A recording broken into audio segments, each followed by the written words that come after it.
പോകാൻ ഞാൻ ചോദിച്ചു. ടിക്കറ്റിന് വേണ്ടി വരുന്നത് 28 രൂപയാണ്. തിരിച്ചു വരുമ്പോഴും 28 രൂപ, 56 രൂപ.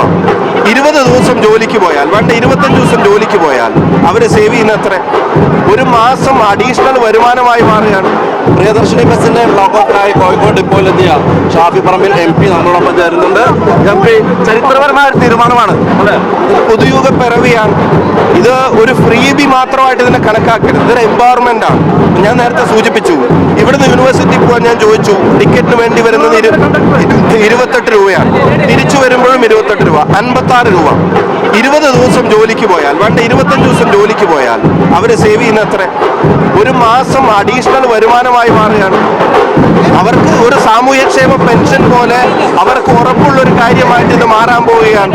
അതുകൊണ്ട് തന്നെ ഇത് ശാക്തീകരണമാണ്.